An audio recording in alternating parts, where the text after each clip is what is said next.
चलिए, ये next class है। आई थिंक क्लास नंबर 4 है, आई बिलीव, थर्मोडायनेमिक्स में। शुरू करें। देखिए, हम लोग वर्क के बारे में बात करते हैं और मैंने आपको कहा था कि it is an organised form of energy. और यहाँ पर एक फॉर्मूला भी हमने पिछली क्लास में डिस्कस किया था, W is to minus P external delta V. इसके ऊपर कुछ क्वेश्चंस भी हम लोगों ने डिस्कस किए थे, राइट? यस ठीक है, सर। चलिए अब यहाँ से थोड़ा आगे चलना शुरू करते हैं हम लोग। अब हुआ ये कि इसके जो क्वेश्चंस थे यहाँ पर, क्योंकि हम लोगों ने टर्म यूज की थी बेटा पी एक्सटर्नल, और पी एक्सटर्नल यहाँ पर हम लोगों ने कांस्टेंट कर दिया था। तो अगर प्रेशर कांस्टेंट है तब तो ये फॉर्मूला आपका यूज हो जाएगा, कोई प्रॉब्लम नहीं है। लेकिन इन केस अगर प्रेशर कांस्टेंट नहीं है तब क्या किया जाए, तो देखिए हम कुछ डिस्कशन पे आते हैं।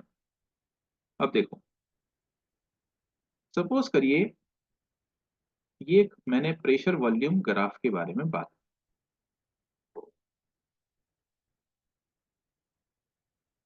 और इस ग्राफ में मैंने कुछ वैल्यूज पुट कर ली, लाइक यहाँ पर मैंने ले लिया प्रेशर। अरे यार, ये आज परेशान। यहाँ पर मैंने ले लिया प्रेशर, यहाँ पर मैंने ले लिया वॉल्यूम, और यहाँ पर सपोज करिए ग्राफ कुछ ऐसा आया। ये ग्राफ आया हमारा, यहाँ पर मैं कुछ वैल्यूज पुट कर देता हूँ so that we can understand. जैसे यहाँ पर मैं 1, यहाँ पर 2, 3, 4, 5, यहाँ पर 1, 2, 3, 4, 5, 6, ऐसी मैंने कुछ वैल्यूज पुट कर दी। ये सिचुएशन है। और अब मुझसे पूछा जा रहा है कि एक कोई प्रोसेस है जो ए से स्टार्ट हुआ है और बी पे खत्म हो रहा है, और ये डायरेक्शन है इस वर्क का। मुझसे कह रहे हैं कि यहाँ पर ना कैलकुलेट कैलकुलेट वर्क। इस सिचुएशन में मुझसे बोला जा रहा है कि भैया वर्क को कैलकुलेट करो। अब क्योंकि इस क्वेश्चन के अंदर एक प्रॉब्लम ये दिखाई दे रही है, आप यहां से देख सकते हैं, देखो ठीक से समझना जरूरी है।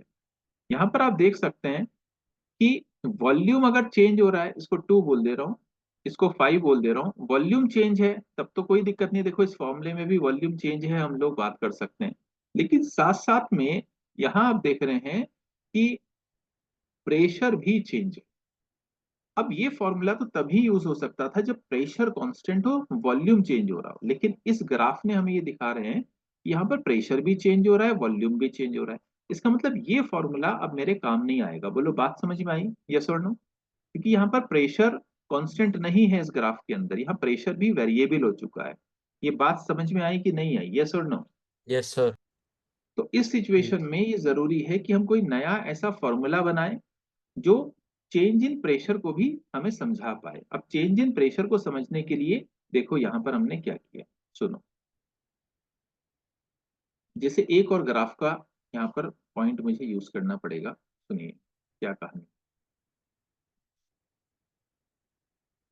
देखो सपोज करते हैं मेरे पास एक ये ग्राफ है, यहाँ पर लिया मैंने प्रेशर, यहाँ पर लिया मैंने वॉल्यूम, और सपोज करते हैं कि ये एक प्रोसेस है ए टू बी।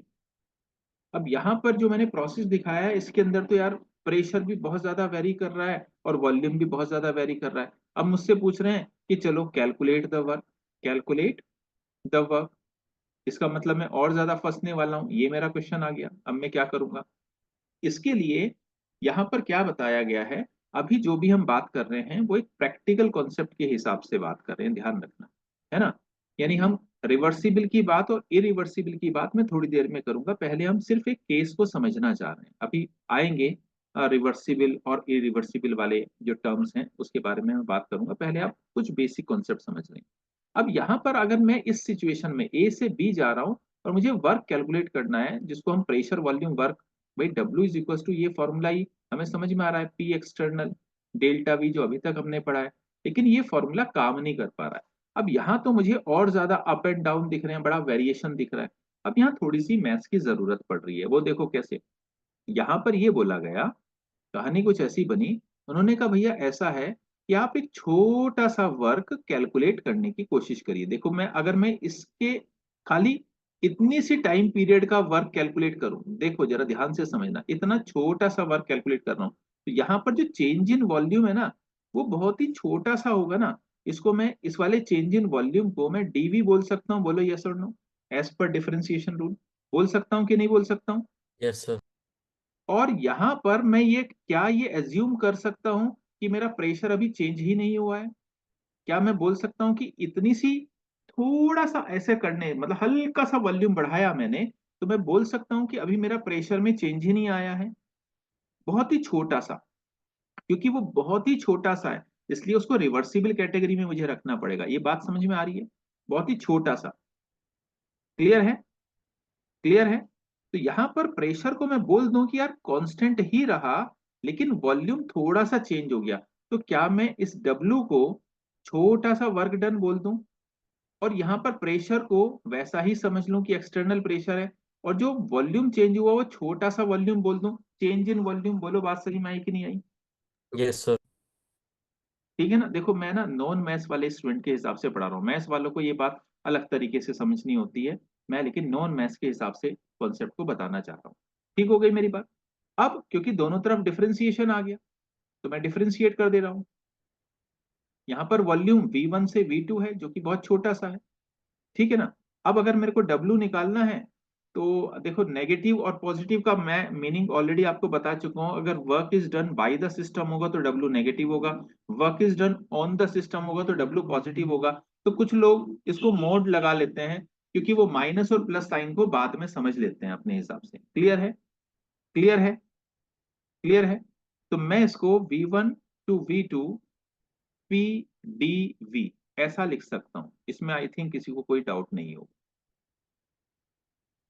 लिख सकते हैं? ठीक है, लिख सकते हैं, कोई दिक्कत नहीं है।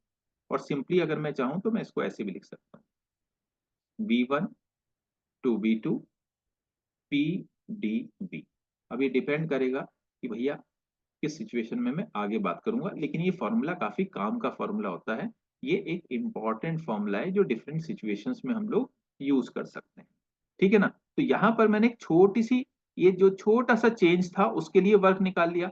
ठीक, मैं ऐसे ही बेटा इसके यहां से भी इसका वर्क निकाल सकता हूँ, हाँ निकाल सकता हूँ। मैं यहां से भी वर्क निकाल सकता हूँ। मैं ऐसे ऐसे करके मैं अलग अलग कैटेगरी में वर्क निकाल सकता हूँ। बोलो यस और नो? निकाल सकता हूँ ना? मतलब देखा जाए यहाँ का, यहाँ यहाँ ऐसा ऐसा ऐसा ऐसा करके मैं वर्क निकाल सकता हूँ, निकाल सकता हूँ। और ये सारे के सारे वर्क को अगर मैं टोटल कर दूं, यानी this work plus this plus this, ये सारे वर्क को टोटल कर दूं, तो मेरे पास टोटल वर्क आ जाएगा ना। यानी इस जगह से मुझे टोटल वर्क पता चल जाएगा, टोटल वर्क। इसीलिए बोला जाता है कि area under PV graph is known as work. Work done मतलब, अब वर्क डन में बाय द प्रोसेस भी हो सकता है, ऑन द प्रोसेस भी हो सकता है। ये बात समझ में आ गई? इसका मतलब एरिया अंडर जो ग्राफ होगा पीवी कर्व में, उसको मैं वर्क बोल सकता हूं। ठीक हो गई बात? ठीक हो गई? बोलो। Yes sir. ठीक है। अब देखो, अब इस वाले क्वेश्चन पे वापस चलते हैं, ये वाला जो क्वेश्चन था।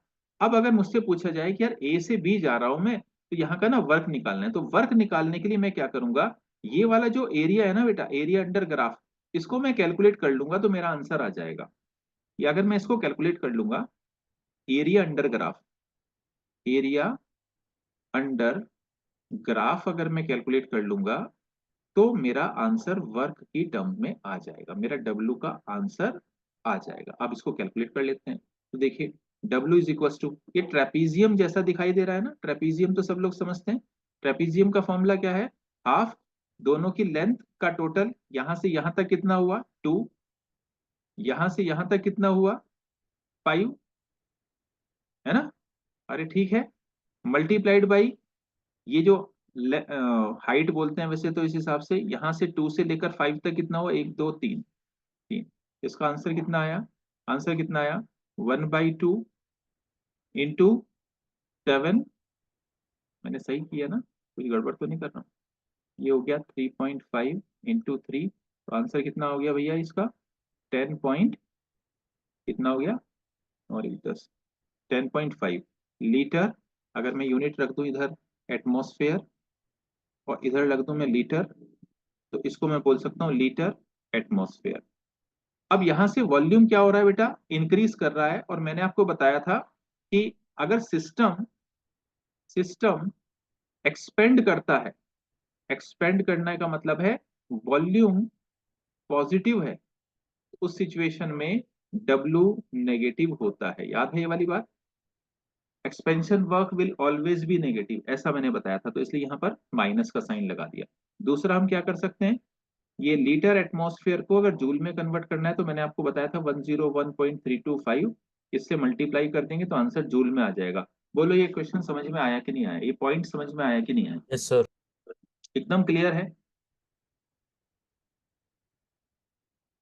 बोलिए। सर।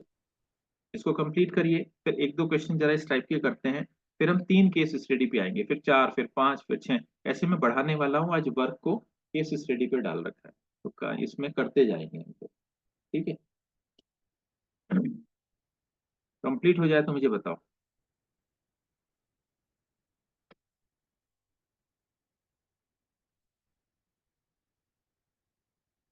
Done sir. डन। यहाँ से कुछ लिखना है तो देख लो।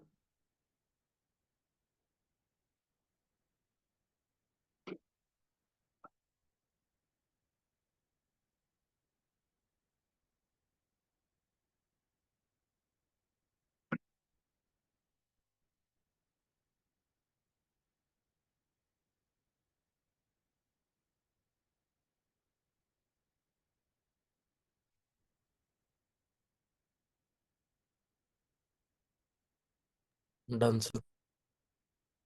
चलें भाई आगे, बोलिए। Yes sir. अरे एक ही की आवाज आ रही है और किसी की आवाज ही नहीं आ रही लगता है मुझे आज। यस। ठीक है, चलिए। जैसे मेरे पास ये क्वेश्चन,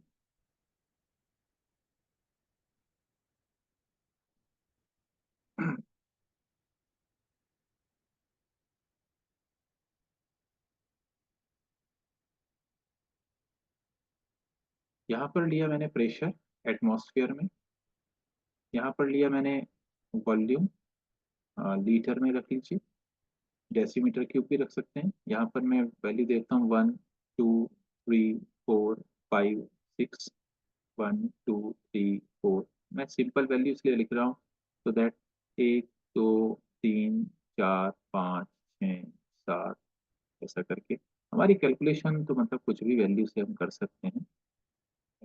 कॉन्सेप्ट को समझना है बेसिकली।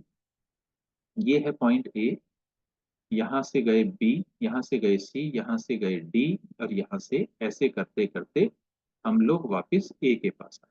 राइट, ऐसा घूम के वापस एक साइक्लिक प्रोसेस की बात करते हैं। अब क्वेश्चन ये है कि कैलकुलेट वर्क,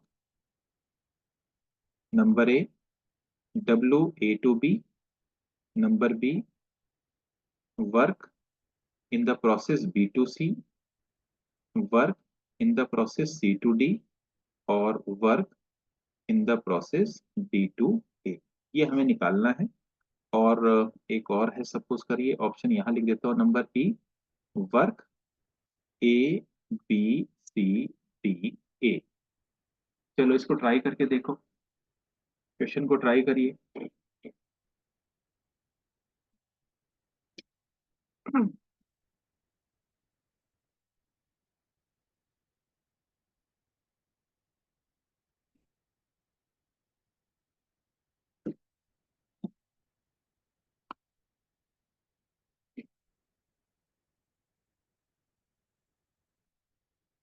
मैं करूँ या कर रहे हो तुम लोग?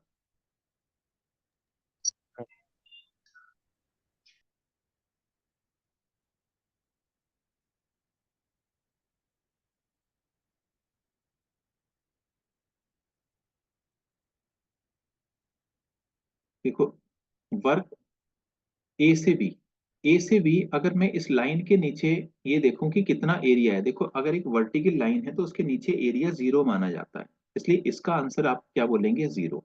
और अगर ऐसे समझ नहीं आ रहा तो हम ऐसे भी समझ सकते हैं कि ए से बी जाने में आपका वॉल्यूम क्या रहा, कांस्टेंट रहा। ए से बी जाने में वॉल्यूम कांस्टेंट रहा। उस सिचुएशन में अगर मैं डब्ल्यू का ये फॉर्मूला यूज भी करता हूँ, पी एक्सटर्नल डेल्टा वी, क्योंकि डेल्टा वी जीरो रहा इसलिए मैं इसका वर्क जीरो बता सकता हूँ। पर वैसे भी एक लाइन के नीचे कोई भी एरिया हम कंसीडर नहीं करते, इसलिए area under graph A to B में जीरो रहेगा। Similarly area under graph C to D में भी वर्क का आंसर क्या रहने वाला है, जीरो। ये बात समझ में आती है, बात क्लियर है। Yes sir. अब यहां से अगर मैं बी से सी के बारे में बात करता हूँ तो बी से सी में ना मुझे जो देखना चाहिए, बी से सी में मुझे ना ये पूरा का पूरा देखना पड़ेगा, यहां से लेकर ये यहां तक। ये मतलब 6 नंबर मान लीजिए आप उसको।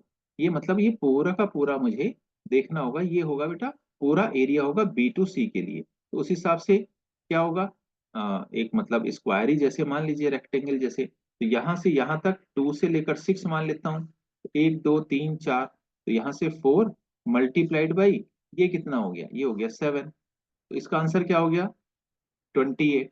वॉल्यूम बी से सी इंक्रीज हो रहा है क्या, हाँ वॉल्यूम इंक्रीज हो रहा है। और अगर वॉल्यूम इंक्रीज होता है तो एक्सपेंशन का केस है, और एक्सपेंशन के केस में हम लोग नेगेटिव लगा देते हैं। आई होप बात समझ में आ गई, क्लियर है, क्लियर है। अब अगले डी टू ए अगर हम बात करें तो डी टू ए के लिए हम लोग ये वाली बात कर सकते हैं, नहीं हमें इतने वाला एरिया के लिए निकालना होगा डी टू ए। इतना एरिया का हमें क्या निकालना है, वर्क निकालना है। इतना एरिया भाई इस वाली लाइन के नीचे तो इतना ही एरिया आएगा ना, तो इसका आंसर क्या बनेगा, इसको मैं लगभग 3 मान लेता हूँ, और इसको 1 2 3 4, तो ये मान लेता हूँ मैं कितना, 3 × 4, तो ये आंसर आ जाएगा 12। और यहाँ पर डी से ए अगर आप जा रहे हैं, अगर आप डी से ए जा रहे हैं तो क्या हो रहा है, वॉल्यूम डिक्रीज कर रहा है। अब वॉल्यूम डिक्रीज कर रहा है मतलब कंप्रेशन, और कंप्रेशन में वर्क कैसा हो जाता है, पॉजिटिव हो जाता है। मेरी बात समझ में आ रही है, ठीक यस। है। अब डब्ल्यू मैंने कहा work A B C D E, A B C D A मतलब पूरा एक साइक्लिक के लिए मैं आपसे वर्क पूछ रहा हूँ। जब साइक्लिक का वर्क होगा तो इन सारे टाइप के वर्क को आप एड ऑन कर देंगे, तो यानी 0 -28 और +12। तो इसका टोटल आंसर कितना बनेगा, इसका टोटल आंसर बनेगा नेगेटिव में, ये हो गया 6, ये हो गया, ये आंसर बनेगा आपका लीटर एटमॉस्फेयर में। और बाद में आप क्या कर सकते हैं, लीटर एटमॉस्फेयर को मल्टीप्लाई करा दें 101.32 से, तो यहाँ पर आपका आंसर जूल में बन जाएगा। बात समझ में आई कि नहीं आई, क्योंकि ओवरऑल आंसर नेगेटिव में ही बन रहा है, इसलिए आप क्या कहेंगे कि work is done by the system बोलना पड़ेगा, क्योंकि ओवरऑल वर्क क्या हो गया, नेगेटिव में।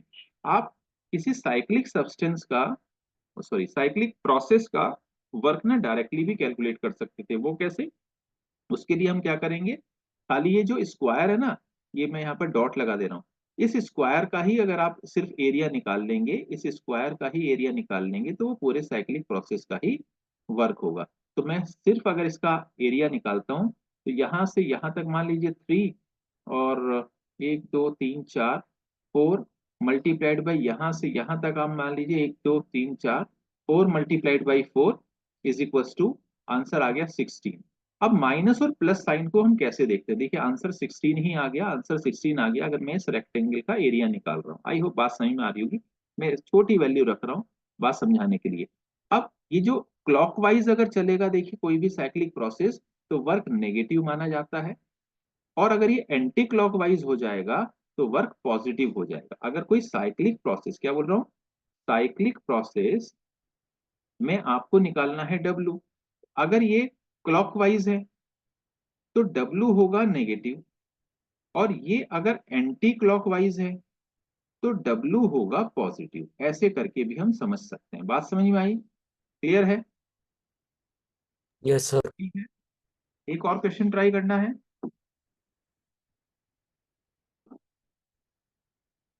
इस टाइप का एक और क्वेश्चन करें।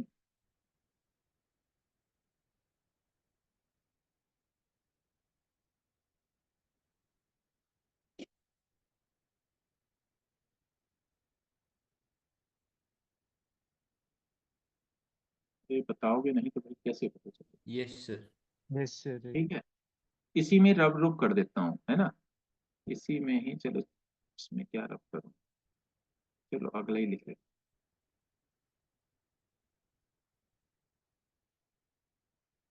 मतलब तो समझ में आने से है, वो आ ही गया होगा, फिर भी चलो एक और ट्राई करके देखो। यहाँ पर यहाँ पर ऐसे बोल देता हूँ, और एक ऐसे कर देता हूँ, ऐसे। ठीक है, समझ गए ना। और यहाँ पर प्रेशर ले लिया, अरे यहाँ पर प्रेशर ले लिया मैंने एटमॉस्फेयर में, यहाँ पर मैंने वॉल्यूम ले लिया लीटर में, और यहाँ पर 0, 1, 2, 3, 4, 5, 6, 7, 8, 1, 2, 3, 4, 5, 6, 7, 8। ऐसे तुम नंबर सोच लो, 1, 2, 3, 4, 5, 6, 7, 8। 1, 2, 3, 4, 5, 6, 7, 8।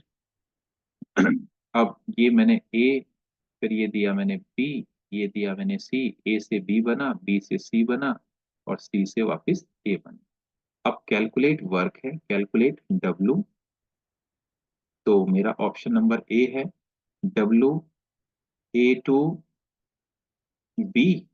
ऑप्शन बी है W B to C। Option C है W, क्या हो गया, C to A। और ऑप्शन डी में आपको बताना है WABCA। चलो इसको सॉल्व करो, सॉल्व करिए सब लोग। यहाँ अगर इसकी जरूरत पड़ रही है तो मैं दिखा देता हूँ। ये मेरा मतलब है, इसको 7 मान लेना बेटा, है ना, इसको 2 मान लेना, इसको तुम 7 ही मान लेना, और इसको 3। राइट, ऐसा समझ के करिए।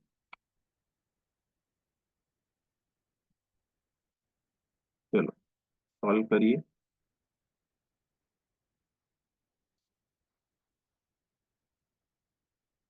पहले तुम लोग कैलकुलेट कर लो।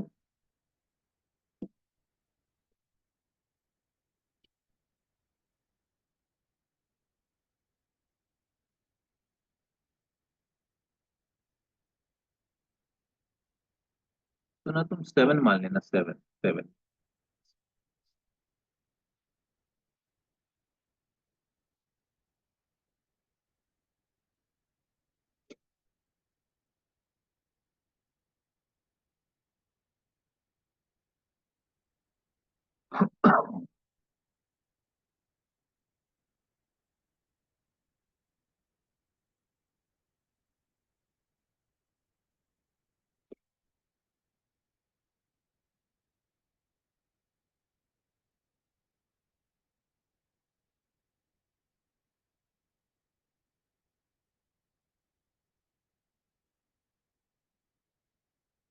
हो गया।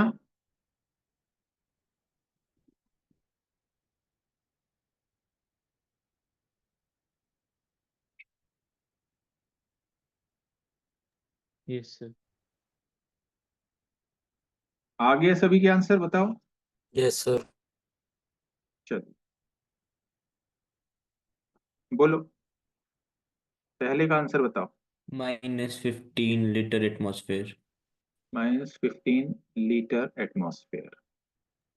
अगर किसी को कंफ्यूजन हो तो मुझसे पूछना। हाँ बताओ इसका answer. +25 plus 25 litre atmosphere. Plus 25 25 twenty litre. Five litre atmosphere right, अगले का 0 0 0, क्योंकि इसके वही 0 हो जाएगा, और पूरा साइकिल का +10 लीटर 10 एटमॉस्फेयर। +10 litre atmosphere.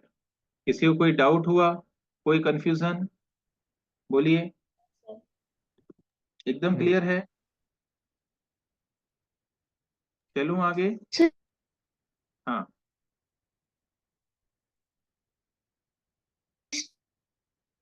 अरे समझ आ गया बेटा। Sir yes sir. चलें आगे। सर चलिए देखो, ये क्या था, एंटी क्लॉकवाइज था, इसलिए ओवरऑल आंसर पॉजिटिव में आ गया। ठीक है, चलें। तो आई होप अब वर्क ना तुम्हें तीन चीजें समझ में आ गई। देखो फिर से समझते चलो। देखो वर्क के क्वेश्चन बड़े इंपॉर्टेंट होते हैं। एक तुम्हें समझ में आ गया minus P external delta we, delta V. एक आ गया वर्क हो गया area under PV curve, PV curve, ऐसे लॉजिक से निकाल सकते हैं। और एक मैंने डब्ल्यू आपको बता दिया माइनस एक्सपेंशन के हिसाब से लिख रहा हूँ, V1 to V2 P D we. यहां तक सबको क्लियर हो गया। अब क्या होता है कि कई बार अब वो यहाँ से ना गेम को चेंज करेंगे। ये तो हो गया कि प्रेशर एक्सटर्नल प्रेशर कांस्टेंट है, फिर ये ग्राफ वाला जैसे क्वेश्चन सॉल्व करना है, और ये हमारा जब प्रेशर और वॉल्यूम दोनों थोड़ा थोड़ा वेरिएंट जैसे बनते हैं। जबकि ये वाला फॉर्मूला ज्यादा इंपॉर्टेंट है, इससे हम और दूसरे फॉर्मूले डिराइव कर सकते हैं, ये थोड़ा इंपॉर्टेंट रहने वाला है ना।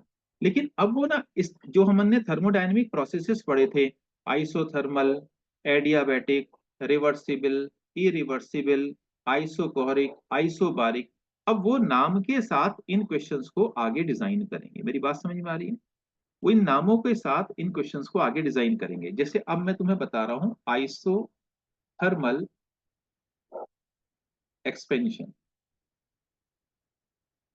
आइसोथर्मल एक्सपेंशन, ये बात अभी वर्क की ही चल रही है, अभी हम कहानी वर्क पर ही कर रहे हैं। यानी वो आइसोथर्मल एक्सपेंशन वर्क के बारे में बात कर रहे हैं।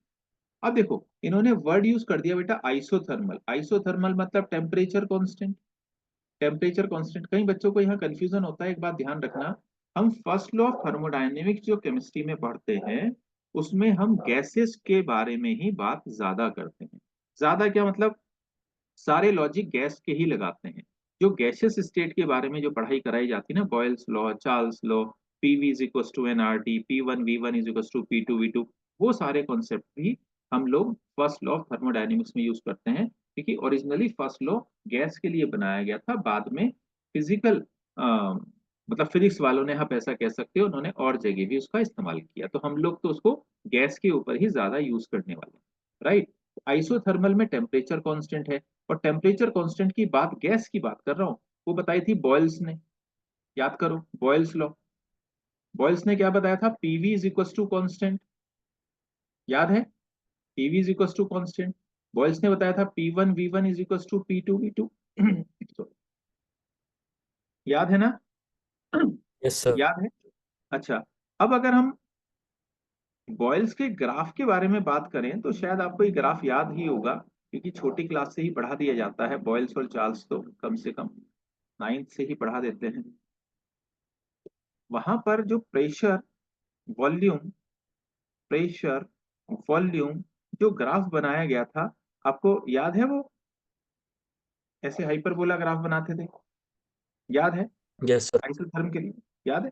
एडियाबैटिक में इसको ऐसे कर दिया जाता था, एडियाबैट के लिए। खैर फिलहाल मैं एडियाबैट की बात नहीं कर रहा हूँ, आइसोथर्म की बात कर रहा हूँ। ये ग्राफ मैंने पहले भी बनाया है, ठीक है ना।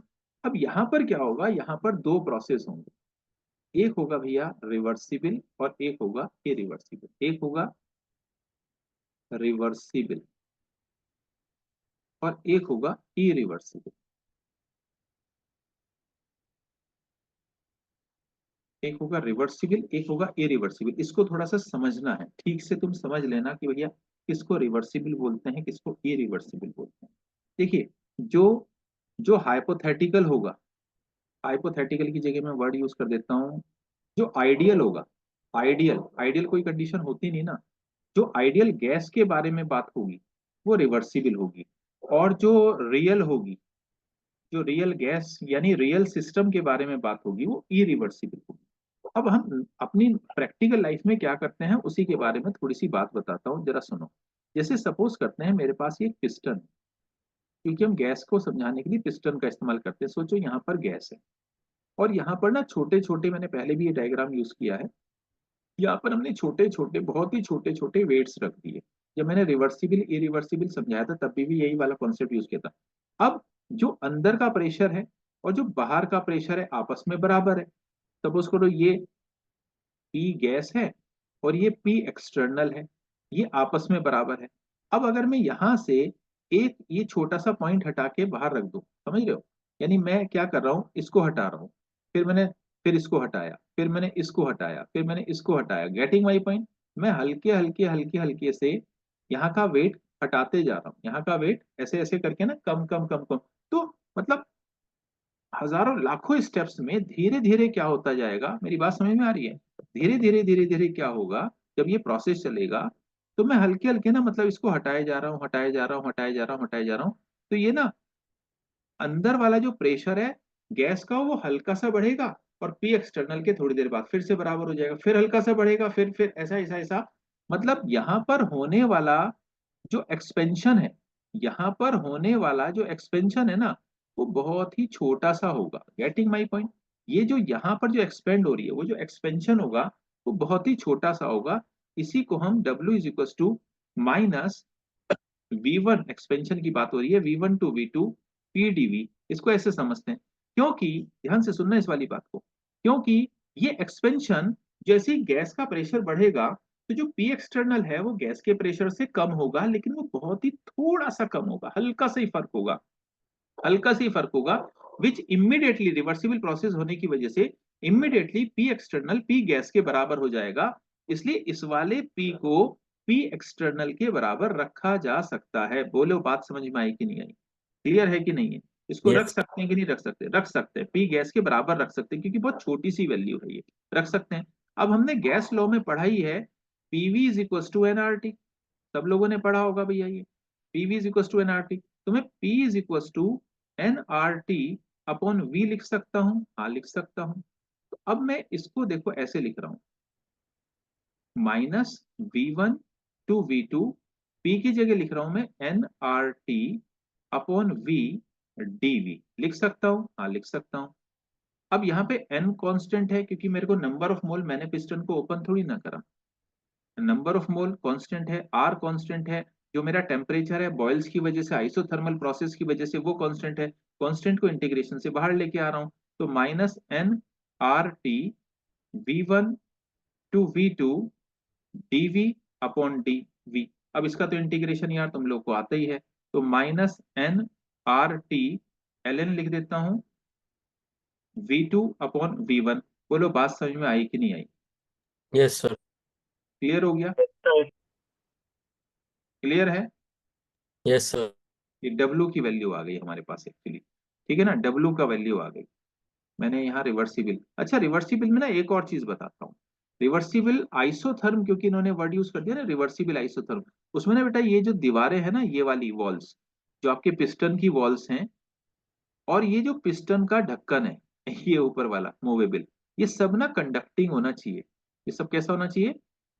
कंडक्टिंग होना चाहिए। तभी तो जैसे ही वो हल्का सा टेम्परेचर बढ़ेगा ना, थोड़ा ध्यान से समझे इस वाली बात को, मैं चाह रहा हूँ कि वो बात मतलब ठीक से दिमाग में बैठे। वो जो जैसे मतलब इसको काइनेटिक थ्योरी से समझो, मतलब गैस जैसे हल्का सा वॉल्यूम बढ़ा, तुम इसको समझो ऐसे, हल्का सा वॉल्यूम बढ़ा, जैसे ही वॉल्यूम बढ़ेगा तो गैस का मॉलिक्यूल हल्का सा दूर जाएगा, मतलब बहुत ही छोटी छोटी बात। हल्का सा वॉल्यूम बढ़ेगा मतलब मॉलिक्यूल हल्का सा दूर गया, जैसे ही मॉलिक्यूल हल्का सा दूर जाता है तो हम बोलते हैं कि गैस ठंडी हुई। इसको बोलते हैं एक्सपेंशन का होना, गैस का हल्का सा ठंडा हो जाना। बात समझ में आई? हल्का सा गैस ठंडी हो जाएगी।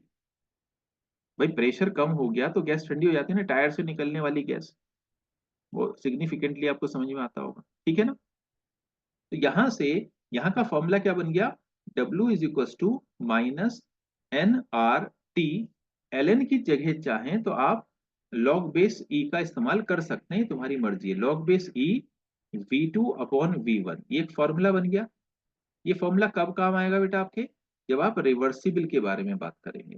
अच्छा एक चीज और बताता हूँ, यहाँ बॉयल्स लॉ हम लोग इस्तेमाल कर सकते हैं, हाँ कर सकते हैं। तो मैं V2 upon V1 is equal to लिख सकता हूँ बेटा P1 अपॉन P2, बोलो यस और नो, लिख सकता हूँ कि नहीं लिख सकता हूँ? यहाँ से इस रेफरेंस से लिख सकता हूँ, बिल्कुल लिख सकता हूँ। इस वाले फॉर्मूले को मैं ऐसे भी यूज कर सकता हूँ, W is equal to minus NRT log base E P1 upon P2। तो अब वो वॉल्यूम को चेंज करा रहे हैं कि प्रेशर को चेंज करा रहे हैं, कैसा डाटा दे रहे हैं, उस हिसाब से हम सोच सकते हैं। इतनी बात क्लियर हो गई? क्लियर हो गई? Yes, चलो sir. मैं आगे आगे चलूं, चलूं,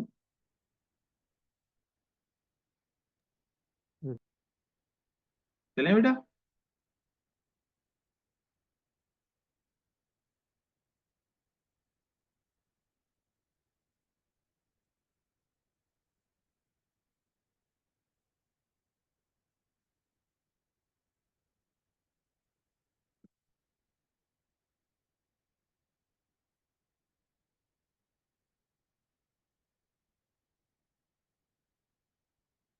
चलें?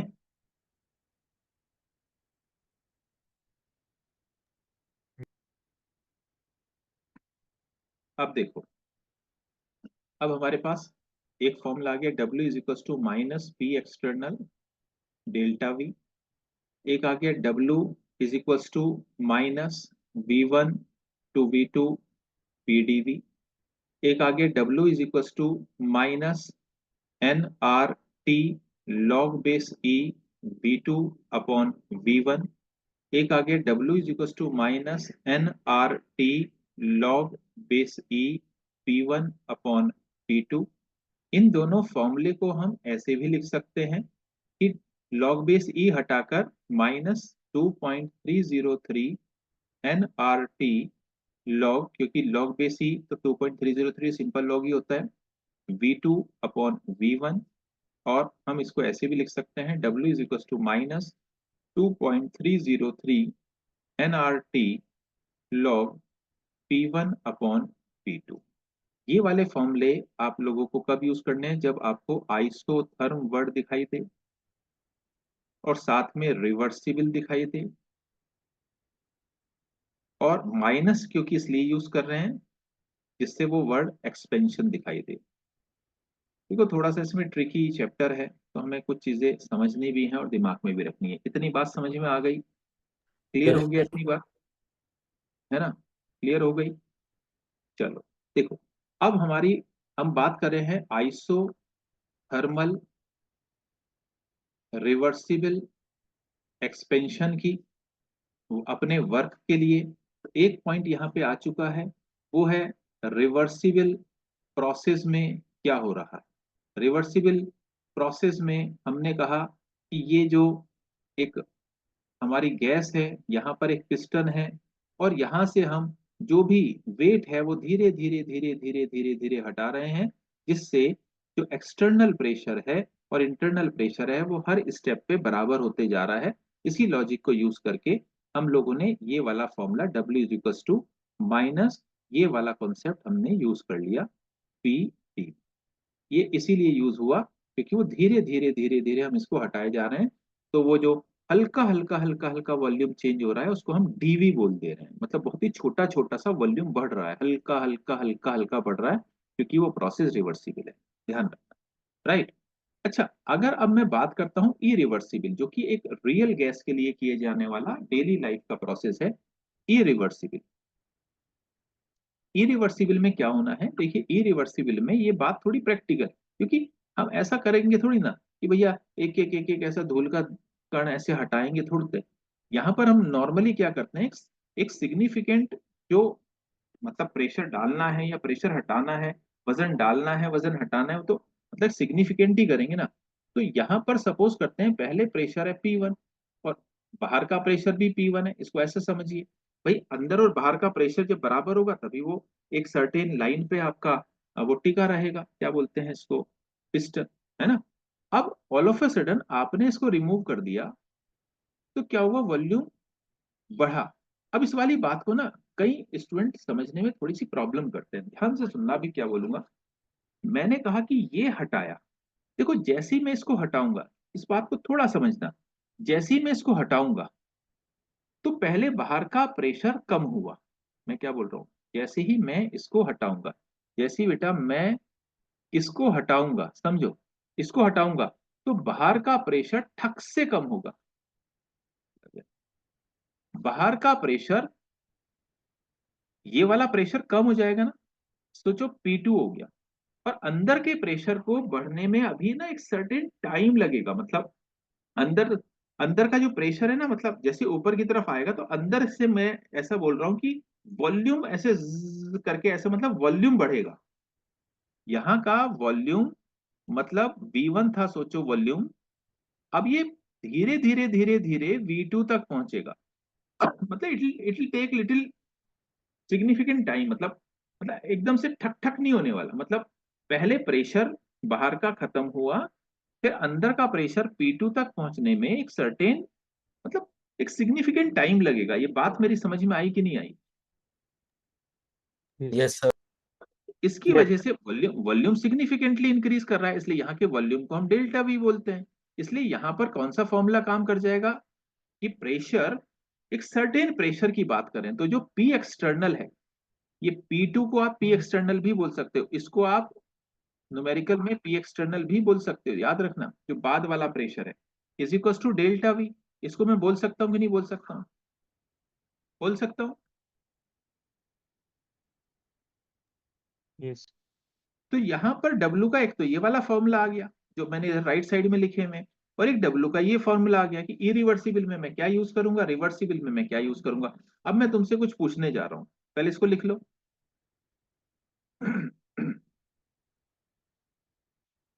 देखो, अब ये है W रिवर्सिबल और ये W इरिवर्सिबल, समझ गए? पूछूं? पूछूं? तो क्या तुम मुझे बता सकते हो, फाइंड आउट,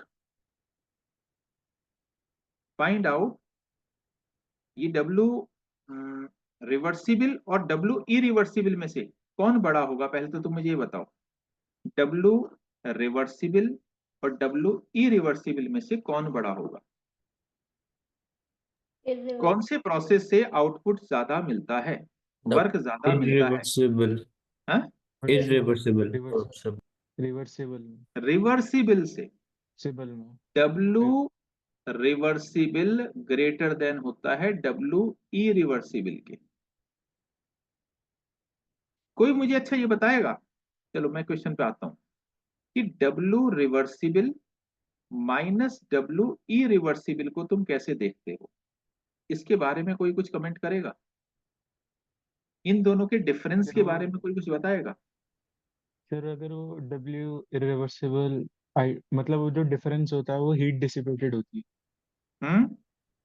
जो मतलब अगर आइडियल कंडीशन में से अ, हटा दे तो वो हीट डिसिपेटेड पैदा हो जाती है। देखो इस बात को मैं थोड़ा सा एक्सप्लेन करूं।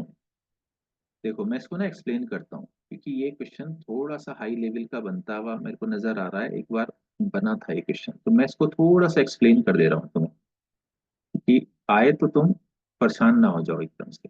देखो सुनो, अब इसको ना थोड़ा ऐसी मतलब बच्चों के जैसा समझना। ये हो गया आपका प्रेशर, ये हो गया वॉल्यूम, ये हो गया प्रेशर, ये हो गया वॉल्यूम, राइट? अब जब रिवर्सिबल होगा प्रोसेस तो कैसा चलेगा बेटा? धीरे धीरे चलेगा ना, यानी हल्के हल्के प्रेशर बढ़ाते जा रहे हो, हल्के हल्के वॉल्यूम कम होते जा रहा है, कम होते जा रहा है। इस वजह से इसके अंदर कैसा ग्राफ बन जाता है बेटा? ऐसा बनेगा ना, रिवर्सिबल में ऐसा बनेगा ना, बोलो यस और नो। yes sir, अच्छा, अब इरिवर्सिबल का ग्राफ पे ध्यान देना, इरिवर्सिबल के ग्राफ पे ध्यान देना। मैंने जो अभी अभी बताया था ना उसका थोड़ा प्रैक्टिकल मीनिंग तुम्हें बताना चाह रहा हूँ। जो मैंने कहा ना कि जैसे ही आप ये वजन हटाएंगे, ये चीज हटाई, तो पहले बाहर का प्रेशर एकदम से क्या हुआ? गिरा। जो बाहर से लगने वाला प्रेशर था वो पहले क्या हुआ? एकदम से गिरा। तो यहां पर ग्राफ सपोर्ट करता है कि पहले प्रेशर एकदम से गिरा। समझ रहे हो मेरी बात? पहले मतलब प्रेशर एकदम से गिरा और फिर वॉल्यूम बढ़ा। तो ऐसा ग्राफ आपको इरिवर्सिबल में देखने को मिलता है। बोलो बात समझ में आई कि नहीं आई? पहले प्रेशर, समझ रहे हो प्रैक्टिकली साइंटिस्ट कैसे सोच रहा है? वो कह रहा है कि पहले प्रेशर कम हुआ, फिर वॉल्यूम बढ़ा उसको कंपनसेट करने के लिए। आया समझ में? yes sir, इसलिए इसलिए ये बहुत बढ़िया पॉइंट है। इसलिए वो क्या कह रहा है, देखो वो ऐसा बोलना चाह रहा है, मैं इसको थोड़ा डायग्राम से सिखाता हूँ। वो कह रहा है कि देखो ये ग्राफ देखिए ऐसे, इसको ऐसे समझो, इसको ऐसे समझो। देखो ये वाला जो वर्क है ना बेटा, ये है W इरिवर्सिबल, ध्यान से समझ लो। और ये पूरा का पूरा जो वर्क है, ये पूरा का पूरा ये है W रिवर्सिबल। अब अगर मैं आपसे पूछूं कि W रिवर्सिबल और W इरिवर्सिबल का डिफरेंस क्या है, तो मैं यहाँ पर ये डॉटेड लाइन से, डॉटेड ये वाला जो डिफरेंस है ना, ये वाला डिफरेंस समझ में आ रही है मेरी बात? ये वाली जो वैल्यू है ये इसका आंसर बनेगी। अब बताओ कि बात क्लियर हुई कि नहीं हुई? yes sir, एकदम क्लियर हुआ? Yes, ये sir. कॉन्सेप्ट बना जो मैं तुम्हें समझाना चाह रहा हूँ? बोलो। Yes, sir. चलूं आगे? Yes, अच्छा, अब आइसोथर्म का केस समझ में आ गया। आइसोथर्म में रिवर्सिबल में क्या होना है, इरिवर्सिबल में क्या होना है। अब मैं तुम्हें बता रहा हूँ एडियाबैटिक का कॉन्सेप्ट कि एडियाबैटिक में क्या होना है। ठीक है, आगे चल रहे हैं। एडियाबैटिक एक्सपेंशन, ये वर्क ही चल रहा है अभी। एडियाबैटिक एक्सपेंशन में डब्ल्यू की कहानी क्या है, सुनिए। वैसे तो मेरे हिसाब से इसको याद ही कर लेना चाहिए, लेकिन हाँ, मैं थोड़ा सा तुम्हें हल्का सा एक्सप्लेन कर दे रहा हूँ कि कहानी क्या है। देखिए, एडियाबैटिक का मतलब है Q0। Q0 से मेरा मतलब है चेंज इन हीट जीरो, मतलब, है ना, हीट चेंज जीरो। तो यहाँ पर वैसे तो फिजिक्स में शायद पॉइजन इक्वेशन, पता नहीं क्या कुछ बोलते हैं इसको, सुना है तुम लोगों ने नाम फिजिक्स में कहीं? मतलब फिजिक्स में ही पढ़ाते हैं उसको। पॉइजन्स रेशो कुछ ऐसी पढ़ा था। हाँ हाँ, कुछ ऐसे ही है वो, पॉइजन इक्वेशन, पॉइजन रेशो, ऐसा कुछ बोलते हैं। तो मुझे ध्यान है कि P1 V1 की power gamma -1 is equal to P2 V2 की पावर गामा -1। ये याद है किसी को? देखो, अगर ये यस याद सर। नहीं है तो कोई दिक्कत नहीं है, तुम्हें याद करनी पड़ेगी, क्योंकि इसमें याद ही कर सकते हैं। और मैंने गामा अपनी पिछली क्लास में पढ़ाया था, याद करो। मैंने मोनो एटॉमिक, डाई एटॉमिक और पॉली एटॉमिक के लिए, सॉरी, ट्राई एटॉमिक के लिए मैंने गामा तुम्हें पढ़ाया था, याद है? yes, sir. Gamma mono atomic के लिए मैंने आपको वैल्यू बताई थी, गामा आपके डाई एटॉमिक के लिए बताई थी, और ट्राई एटॉमिक के लिए मैंने गामा की वैल्यू, और मैंने साथ में ये भी कहा था यार इसको याद रखना। याद है किसी को? मोनो एटॉमिक के लिए कितनी थी, बताओ अगर किसी को याद है 5 तो। 5/3। हाँ, 5/3। डाई एटॉमिक, जिसमें मोनो एटॉमिक मैंने एग्जाम्पल बताया था, थोड़ा याद करने की कहानी बेटा, हीलियम, नियोन, आर्गन वगैरह। डाई एटॉमिक में क्या थी? 7/5. 7/5। और ट्राई एटॉमिक में क्या थी? 4/3. 4/3। इसको याद रखना है। गामा आप समझ ही चुके हैं, प्रेशर वॉल्यूम आपको मालूम ही, प्रेशर वॉल्यूम आपको मालूम ही। क्लियर है? क्लियर है? Yes, sir.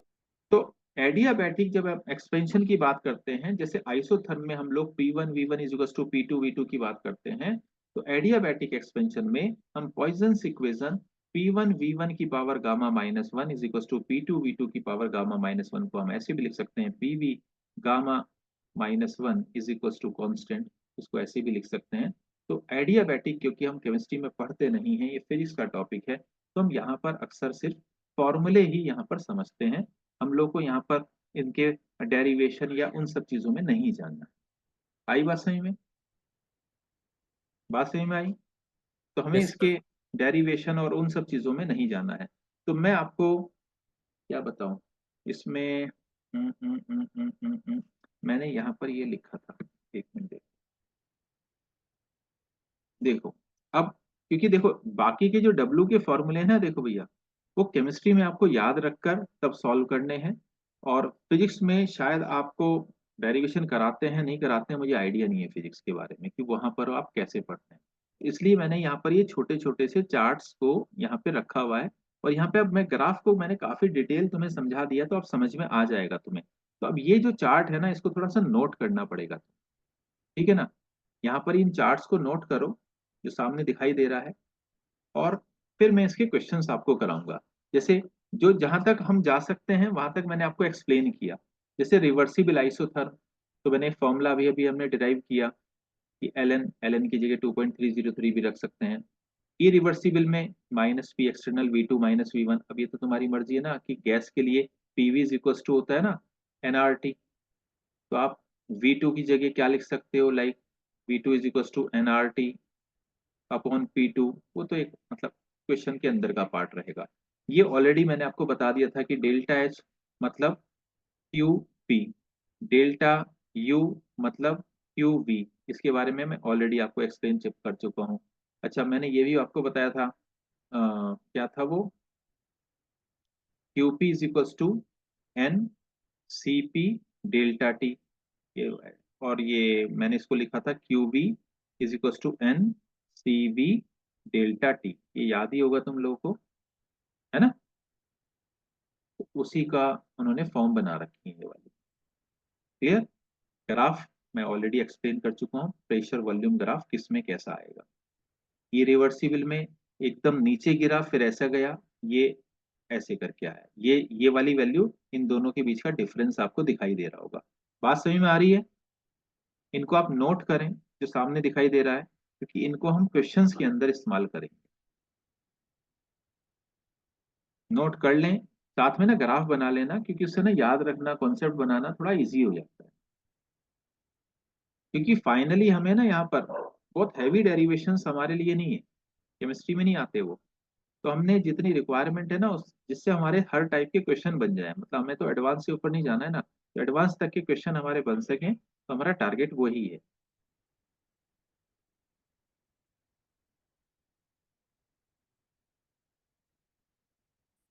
अच्छा, यहाँ पर कोई मुझसे किसी ने पूछा नहीं कि यहाँ पर W और Q का आंसर सेम क्यों आ रहा है, साइन चेंज हो रहा है सिर्फ, क्यों हो रहा है ऐसा? क्योंकि आइसोथर्मल प्लस गैस, अगर ये वर्ड आपको मिल जाए, है ना, तो इसका मतलब होगा डेल्टा टी जीरो है, और इसका मतलब होगा डेल्टा यू जीरो है। इस बात को याद रखना। और यहाँ फॉर्मूला भी लिखा हुआ है, वैसे तो ऊपर भी फॉर्मूला लिखा हुआ है, तुम चाहो तो यहाँ से कॉन्सेप्ट भी लगा सकते हो, लेकिन याद रहे तो ज्यादा बढ़िया। इसीलिए यहाँ पर, क्योंकि फॉर्मूला क्या है, delta U is equal to Q plus W, और अगर ये जीरो हो गया तो W is equal to minus Q, और वाई से वर्षा आंसर बनेगा। बात आया समझ में कि ये Q और W का रिलेशन कैसे लिखा गया है यहाँ पर? Yes, sir. क्योंकि यहाँ पे आइसोथर्मल और गैस ये दोनों चीजें मिल जाएं तो समझ लेना डेल्टा टी भैया जीरो हो गया, और डेल्टा टी जीरो का मतलब गैस के लिए है ये, तो मतलब डेल्टा यू जीरो हो चुका है। डेल्टा यू मतलब चेंज इन इंटरनल एनर्जी। अभी वैसे इंटरनल एनर्जी वाला टॉपिक मैं आपको पढ़ाऊंगा, लेकिन पहले इस कॉन्सेप्ट को कर लो तो, क्योंकि इंटरनल एनर्जी के बहुत सारे क्वेश्चन ना उसको पढ़ने से पहले ही हम करते जा रहे हैं। चलें आगे।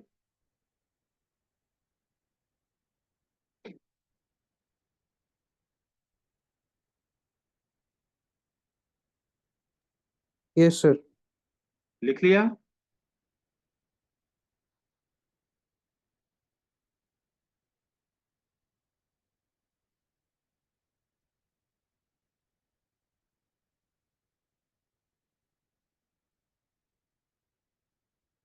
चलिए यहाँ पर देखिए, यहाँ पर है आइसोबारिक प्रोसेस। देखिए आइसोबारिक प्रोसेस, आइसोबार मतलब प्रेशर कांस्टेंट, यहाँ है आइसोकोहरिक प्रोसेस, आइसोकोहर मतलब वॉल्यूम कांस्टेंट। तो देखिए यहाँ पर क्या बता रहे हैं वो, आइसोबारिक जब प्रेशर कांस्टेंट होगा, तो देखिए W is equal to minus P external V2 minus V1, यही फॉर्मूला हम लोग यूज कर रहे हैं, है ना। और क्योंकि जब ये प्रोसेस आपका क्या होगा, एक्सपेंशन में जाएगा, तो ये PV is equal to NRT, तो चेंज इन टेम्परेचर को यूज करेंगे। उस केस में हम क्या करेंगे इसको, उस केस में हम लोग क्या कर देंगे, उस केस में हम लोग P is equal to NRT upon V का इस्तेमाल करेंगे। क्लियर हो गया बात? Yes, sir. क्लियर है?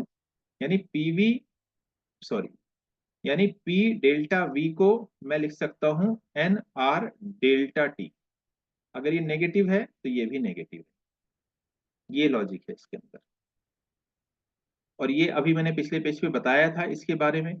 यहाँ पर Q क्या है, प्रेशर कांस्टेंट वाला, और यहाँ पर V क्या है, वॉल्यूम कांस्टेंट वाला है।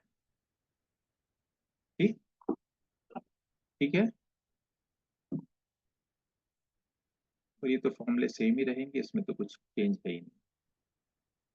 PV ग्राफ आपको समझ में आ ही रहा होगा, क्योंकि प्रेशर यहाँ पर क्या करके रखा हुआ है, प्रेशर यहाँ आइसोबार में प्रेशर कांस्टेंट करके रखा हुआ है, और यहाँ पर वॉल्यूम कांस्टेंट करके रखा हुआ है, बस।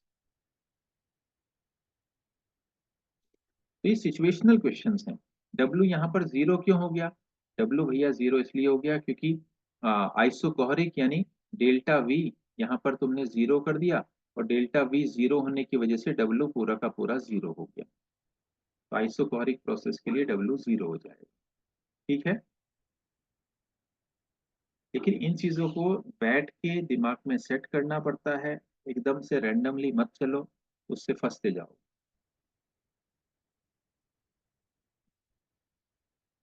जब भी इसकी बात करते हैं मैं बार बार एक ही बात बोलता हूँ कि वेसल कैसी है बताओ जरा, क्योंकि वो वेसल मतलब कंटेनर, जिस जिस जगह तुम रिएक्शन करा रहे हो वो कैसी है, जब भी डेल्टा यू की बात करें वो वेसल कैसी है बताओ। क्लोज, याद रखना है, अगर क्लोज वेसल होगी तो बेटा वॉल्यूम कांस्टेंट हो जाया करते हैं, वो नहीं लिखेंगे तुम्हें कि डेल्टा यू या ये नहीं लिखेंगे। अगर प्रेशर कांस्टेंट है तो वेसल कैसा है, जहां पर तुम रिएक्शन करा रहे हो वो कैसा है, ओपन। ओपन है, क्योंकि ओपन वेसल के अंदर प्रेशर कांस्टेंट हो जाते हैं। ये लॉजिक है बस। आई बात समझ में?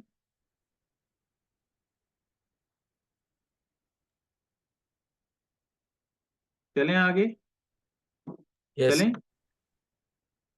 देखो अब यहां पर देखिए, यहाँ पर वो पॉइजन्स इक्वेशन लगा रखी है इन्होंने, क्योंकि जब भी एडियाबैटिक प्रोसेस होगा रिवर्सिबल में ये फॉर्मूला, इरिवर्सिबल में एडियाबैटिक में ये फॉर्मूला इस्तेमाल करना होगा।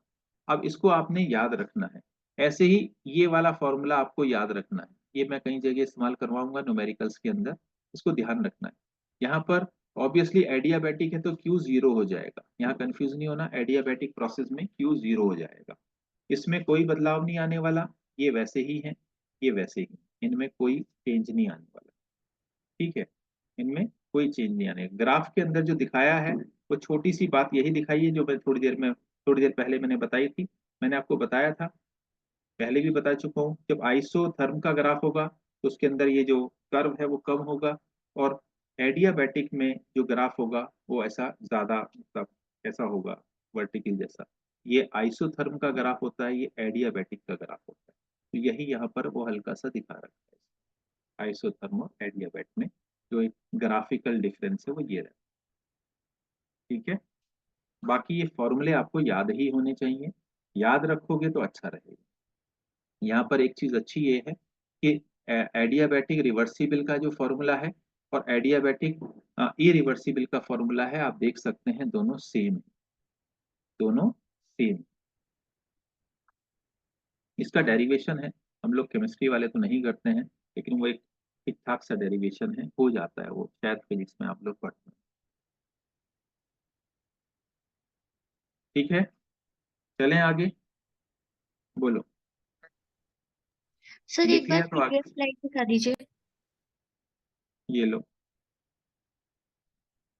इनको ना एक जगह सब फॉर्मूले को ना लिख लेना, कंडीशन के साथ लिखना कि आइसोबारिक प्रोसेस एक्सपेंशन है, कॉन्ट्रैक्शन है, रिवर्सिबल है, इरिवर्सिबल है, वो ना एक पेज पे लिख लेना, उसको थोड़ा याद करना पड़ेगा। हम लोग इसी तरीके से इसको करते हैं क्योंकि वो ज्यादा इजी रहेगा, समझना है लेकिन थोड़ा दिमाग में भी रख, ठीक है, हो गया।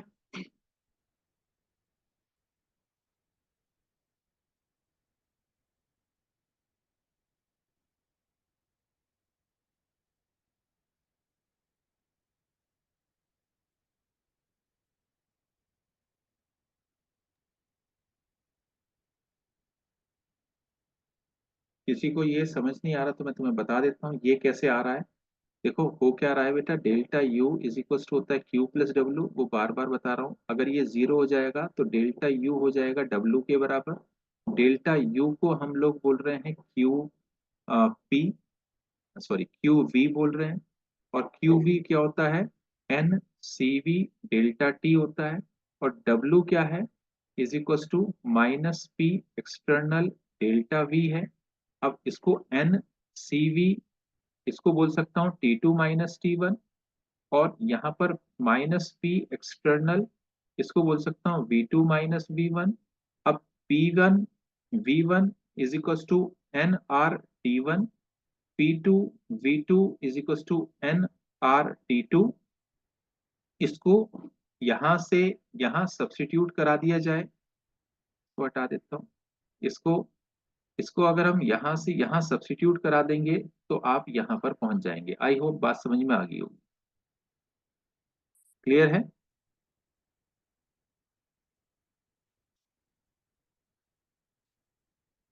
ठीक है,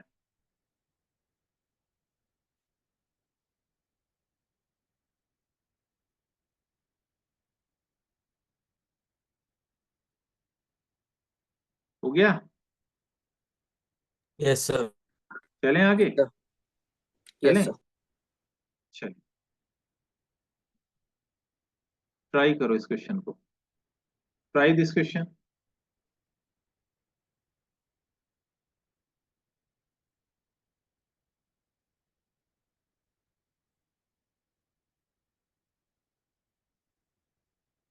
क्वेश्चन को ट्राई करिए।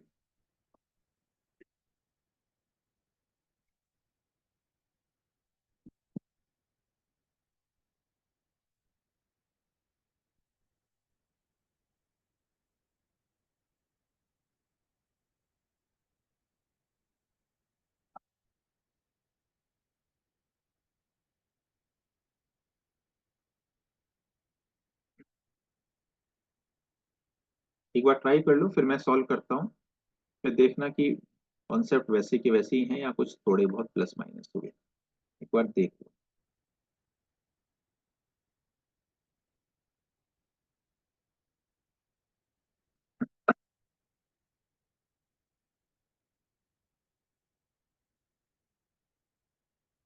शुरू करूं? शुरू करें?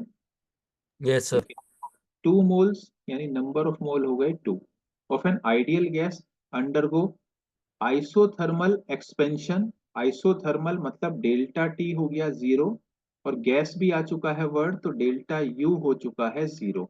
एक्सपेंशन वर्ड आ चुका है, तो डब्ल्यू हो गया हमारा नेगेटिव। ठीक है ना? फ्रॉम 4 लीटर टू 20 लीटर, ये V1 हो गया, ये V2 हो गया। ये टेम्परेचर हो गया T1, केल्विन में रख लेते हैं। 27 273 ऐड करा तो 300 केल्विन हो गया। कैलकुलेट, ये सब चीजें पूछ रहे हैं, Q W delta E U delta H वगैरह फॉर द प्रोसेस। तो नंबर 1 आपसे पूछ रहे हैं। देखिए, सबसे पहले तो मैं डेल्टा यू को 0 कर दे रहा हूं। आई मेरी बात समझ में? डेल्टा यू को 0 कर दिया मैंने, रीजन मैंने आपको बता दिया। अब मैं यहाँ पर डब्लू, अब डब्लू ये कह रहे हैं आइसोथर्मल एक्सपेंशन है, आइसोथर्मल एक्सपेंशन है। तो आप मुझे इस क्वेश्चन को पढ़कर सिर्फ इतना बताओ कि तुमने डब्लू का कौन सा फॉर्मूला सोचा है। डब्लू का कौन सा फॉर्मूला तुम्हारे दिमाग में आया कि मेरे को ये लगाना चाहिए? -nRT 2.303 log V2 by V1। क्यों सोचा ये? क्योंकि ये रिवर्सिबल वर्ड तुम्हें दिखाई दे रहा था, राइट? Yes, sir. तो -2.303 nRT log बेस 10, वॉल्यूम है तो V2 अपॉन V1, और अगर प्रेशर होता तो P1 अपॉन P2 में करता। तो माइनस, अब तुम लोग भैया कैलकुलेशन के लिए तैयार रहो। नंबर ऑफ मोल हो गए 2, आर की वैल्यू है 8.314, जूल में आंसर चाह रहे हैं, और टेम्परेचर क्या रखेंगे 300 लॉग V2 हो गया 5, हमारे पास 20 20, और V1 हो गया हमारे पास 4। 4। अब इसको तुम कैलकुलेट करके मुझे आंसर है, क्या बोल रहे हो? तो 8029 समथिंग आएगा। नहीं, समथिंग समथिंग तो जो भी है, तो मतलब देख लो जो भी बिल्कुल कैलकुलेशन आ रही है। ठीक है सर। आंसर लिखा वही नेगेटिव आंसर आएगा, है। कितना आ रहा है तुम देख लो।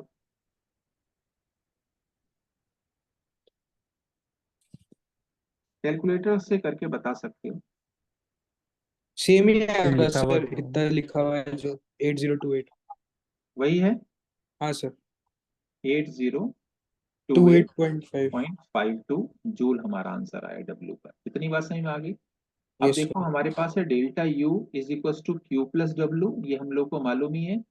अब यहाँ पर डेल्टा यू ये क्या हो चुका है बेटा, ये 0 हो चुका है। इस वजह से मैं क्या बोलूंगा, Q is equal to minus W बोल दे रहा हूँ, बोल सकते हैं। अब ये W का ये आंसर ऑलरेडी आ रखा है, तो इसीलिए मैं Q का आंसर भी क्या बोल सकता हूँ, Q का आंसर भी यही बोल दूं 8028.52 जूल। बात समझ में आई? Yes, sir. क्लियर हो गया? ठीक है ना? अब सेकंड वाला करें, बोलो। Yes, sir. सेकंड वाला करें। अच्छा, ये डेल्टा एच भी तो लिखा हुआ है यहाँ पर, तो डेल्टा एच के लिए क्या बोलूं मैं? 0। 0 0। क्यों? Delta T 0। Delta T 0। Exactly, ठीक है ना? अब दूसरा क्वेश्चन में, दूसरा है irreversible against a constant external pressure of 1 atmosphere. तो कौन सा फॉर्मूला लगाऊं मैं डब्ल्यू का? Minus P P extend external delta we. Minus delta P. V. देखो बस यही अगर तुमने सीख लिया ना तो तुम्हारा काम बन रहा है। ये यही लगेगा ना, रीजन समझ में आ गया, इरिवर्सिबल है, कांस्टेंट एक्सटर्नल प्रेशर दे दिया, बस कोई दिक्कत ही नहीं बची। यहां से माइनस पी एक्सटर्नल दे दिया 1 एटमॉस्फेयर, V2 में कितना रखूं बोलो? 20 V1 minus आंसर कितना आया माइनस का 16 16, liter atmosphere. ये लीटर In एटमॉस्फेयर आया। at इसको क्या करूंगा, मल्टीप्लाई 101 कर दूंगा 101, सॉरी 101.3, मतलब वो तो पता ही रखा 0.325, मतलब पूरा का पूरा। इससे यस ऑब्वियसली सर 1620.8 आंसर मैंने लिखे हुए ही हैं, वही बनेगा शायद, लगभग उतना ही है ना। नेगेटिव में ठीक आएगा, है। नेगेटिव में आएगा, ठीक है, ठीक है। अच्छा बताओ क्यू का आंसर क्या आएगा? माइनस डब्ल्यू के बराबर आएगा, मतलब कितना आएगा 1620.8 जूल। रीजन क्या है, यहाँ पर भी वही लॉजिक काम कर रहा है कि नहीं कर रहा है? यहाँ पर भी तो डेल्टा यू जीरो हो जाएगा, डेल्टा एच क्यों क्यों हो रहा है अभी भी? क्योंकि आइसोथर्मल के लिए क्वेश्चन बना हुआ है, आइसोथर्मल में डेल्टा यू जीरो है गैस के लिए, राइट? अरे ठीक है, यस सर। yes sir, ठीक है ना। और अभी थर्ड वाला क्वेश्चन, थर्ड वाले के लिए मैंने पिछली क्लास में बात की थी। फ्री एक्सपेंशन का क्या मतलब बताया था मैंने? Work done vacuum. 0। और वैक्यूम के लिए डब्ल्यू की वैल्यू क्या हो जाएगी? जीरो। और क्योंकि डेल्टा यू ऑलरेडी जीरो है, इस वजह से क्यू भी क्या हो जाएगा? जीरो हो जाएगा। बात समझ में आई? yes yes sir. ठीक है, एक और देख लेते हैं ऑलरेडी, चलें आगे। समझ आ गया ना? देखो क्वेश्चन को थोड़ा सा कॉन्सेप्ट से समझ लो तो। और जो मैंने अभी अभी तुम्हें वो टेबल्स से बताई ना, उसको थोड़ा याद रखना है। मैं इसलिए बार बार तुमसे फॉर्मूले लिख रहा था, मैं डब्ल्यू के फॉर्मूले 3-4 बार मैंने इसलिए लिखे क्योंकि डब्ल्यू का क्वेश्चन ना बड़ा इंपॉर्टेंट क्वेश्चन मानते हैं। मतलब फर्स्ट लॉ में, फर्स्ट लॉ के लिए जो डब्ल्यू का क्वेश्चन है वही मतलब बहुत ही इंपॉर्टेंट क्वेश्चन माना जाता है। क्योंकि हम लोगों को जो क्वेश्चन दूसरी कैटेगरी में मिलता है वो मिलता है थर्मोकेमिस्ट्री का। तो थर्मोकेमिस्ट्री और थर्मोडायनेमिक्स, थर्मोडायनेमिक्स तो केमिस्ट्री वालों के लिए थोड़ा सा ये है कि चलो हम थोड़ा पढ़ ले रहे हैं। हमारा जो मेन कंटेंट रहता है वो रहता है थर्मोकेमिस्ट्री, जहां पर हमने रिएक्शन का डेल्टा एच डील करना होता है। तो जो हमारा नेक्स्ट टॉपिक आएगा ना, मतलब 1-2 क्लास के बाद आएगा, थर्मोकेमिस्ट्री हम लोग को मेनली पढ़ना होता है। यहाँ तो हम बस डब्ल्यू के क्वेश्चंस को थोड़ा सा डील करना समझते हैं कि यार कैसे उसको मैनेज किया जाए अलग अलग प्रोसेस के अंदर। अब वो फिजिक्स में भी है तो यहाँ पर ना हमारे फिजिक्स वाले क्वेश्चन कई बार वो इंटरफियरिंग से बना के रखते हैं केमिस्ट्री वालों के लिए, वही हमारे लिए थोड़ी बहुत परेशानी बनते हैं। क्योंकि हम 11th में पढ़ते हैं, शायद थर्मोडायनेमिक्स फिजिक्स वाले लेट पढ़ते हैं या 12th में पढ़ते हैं, मुझे पता नहीं, ध्यान नहीं है सही कि 12th में कहाँ है वो, राइट? चलें आगे, चलें, sir, चलो ट्राई करिए क्वेश्चन को।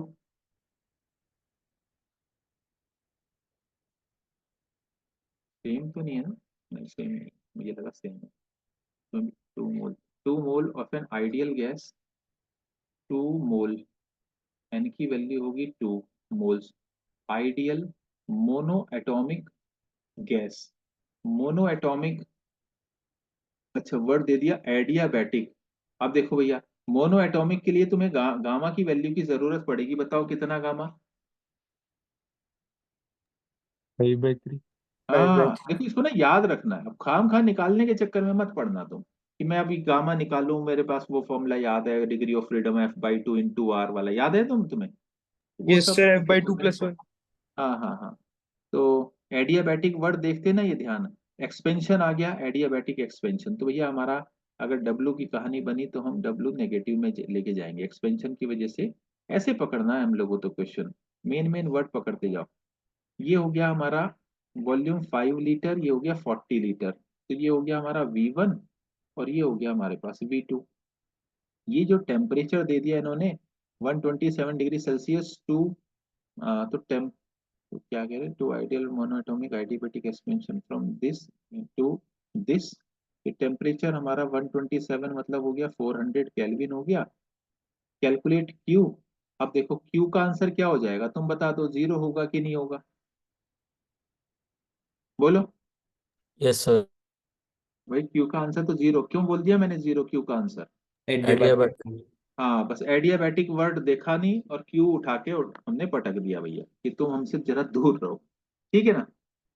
क्यू हमने, अच्छा अब इसमें हम वाली इक्वेशन लगा सकते हैं, कौन सी? P2 माइनस वो पीवी की power gamma minus one is equal to constant, लगा सकते हैं कि नहीं लगा सकते हैं? यस इसको सर। तुम ऐसे लगा लो ना, देखो मैं बताता हूँ, इसको तुम ऐसे लगा लो ना, टी वी की power gamma minus one is equal to constant, ये भी सही बैठेगा भाई। Pressure is directly proportional to temperature, right? बात समझ में आई कि नहीं आई? पीवी की पावर, सर पीवी की पावर गामा कांस्टेंट होता है, टीवी हाँ की हाँ पावर एक मिनट गामा। एक मिनट, हाँ हाँ हाँ मैं, मेरे को याद आ गया, ये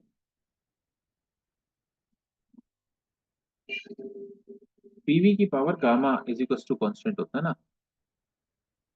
दूसरा टर्म बनेगी ये पीवी की पावर, एक मिनट सोचने दो जरा, मैंने पीछे कुछ गड़बड़ तो नहीं लिख दिया? मैंने गामा माइनस वन लिख दिया था क्या वहां पर? Hmm, yes sir, gamma minus one लिखा था। स्टार्टिंग हाँ में लिख दिया। वो गलती से लिखा गया शायद मुझसे, मैंने कहीं तो लिखा था, हाँ लिख दिया, हाँ ये गलती लिख दिया ना मैंने, ये गलत लिख दिया यार, इसको जरा करेक्शन कर लो यार। ये ना, ठीक है सर। ये पीवी की power gamma is equal to constant होता है ना, वही ये पीवी की power gamma is equal to constant, वो पता नहीं मेरे गामा माइनस वन, उसी वजह से ध्यान रहा मुझे, क्योंकि पीवी की पावर गामा कांस्टेंट होता है और टीवी की power gamma minus one constant होता है, यस यस।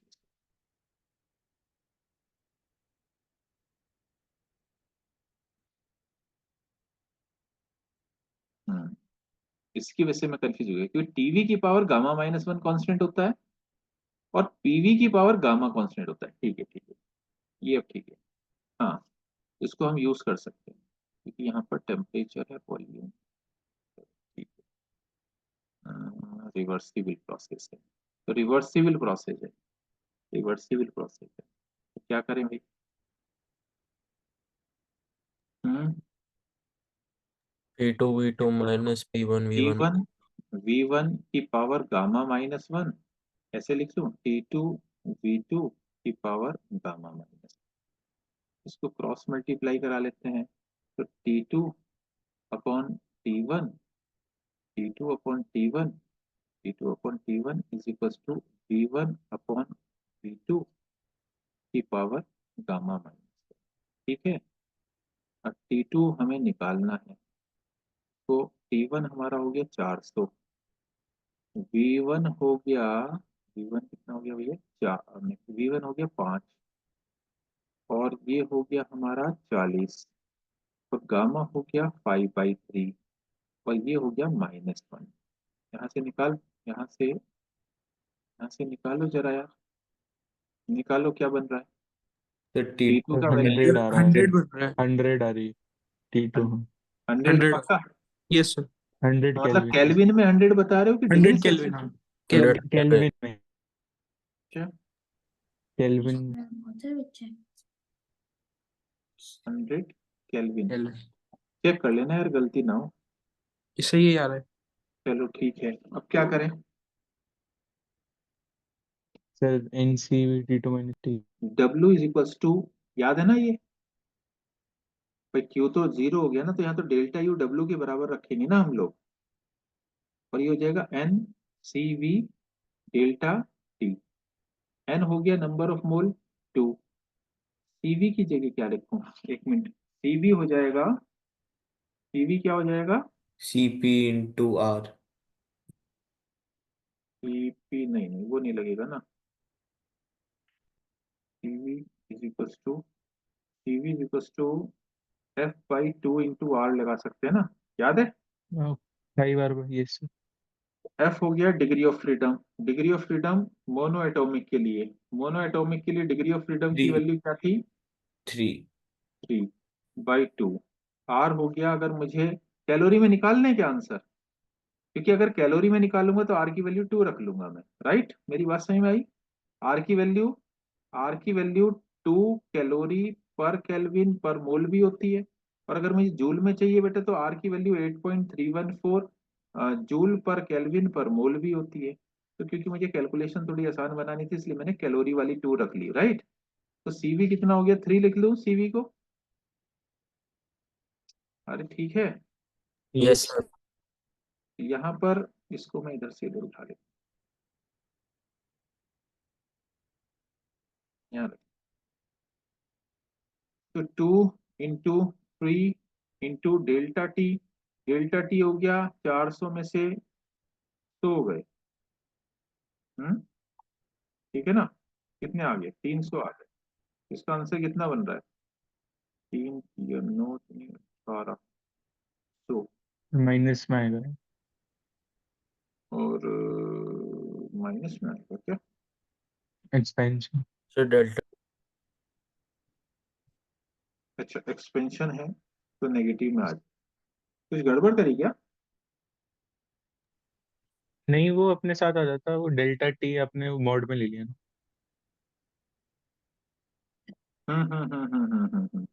400 से 100 हो रहा है वो।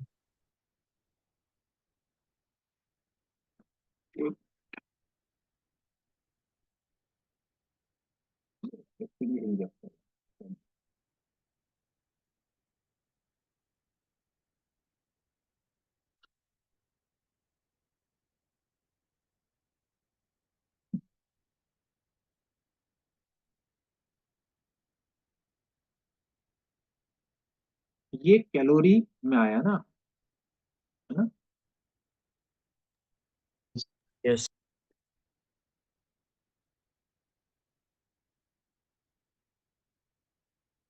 देखो ये आ गया 0 देखा जाए तो।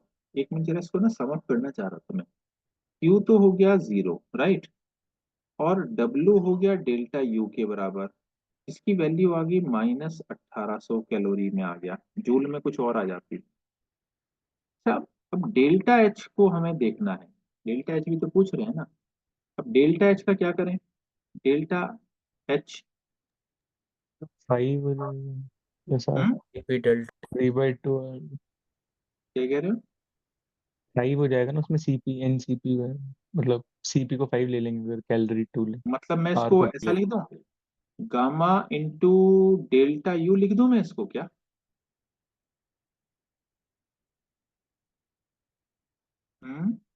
लिख सकते हैं। देखो मैं ऐसा सोच रहा हूँ, एक मिनट जरा लिखते हैं पहले, यूपी समझ रहे हो ना, इज इक्वल्स हाँ, टू लिख सकते हैं। N yes.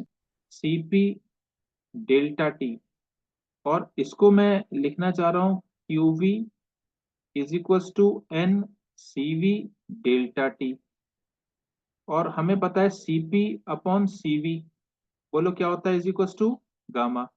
तो मैं ये वाले लॉजिक से मैं इसको लेके आ रहा हूँ, बोलो बात समझ में आई कि नहीं आई, मतलब ये ठीक लिखा ना मैंने।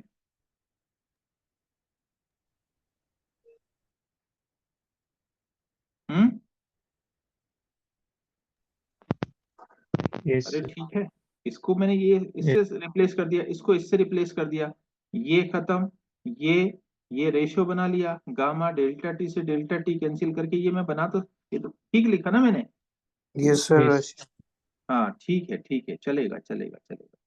अब हम क्या करें, डेल्टा एच अगर निकालें तो गामा, मैंने यहाँ से मैं इसको थोड़ा सा इसको यहाँ यूज करना चाहता, 5/3, और डेल्टा यू मेरे पास बैठ रखा है 1800। तो यहाँ से ये आंसर और नेगेटिव में आ जाएगा, कितना आया, ये हो 3000। गया 3000 के माइनस। 3000 आ गया। Yes sir. यस। हाँ ठीक है ना, 6×5 = 30, 3000 आ गया, कैलोरी में आ गया, राइट। ठीक है, यस सर। ये पूरा यार ना, आज ये मेरे को ठीक होने के लिए भेजना है, मैं भेज नहीं रहा हूँ, बार बार उनका कंपनी वालों का फोन भी आ रहा है। रिवर्सिबल के लिए हो गया, ये रिवर्सिबल खुद करोगे अभी, फिर बंद हो गया।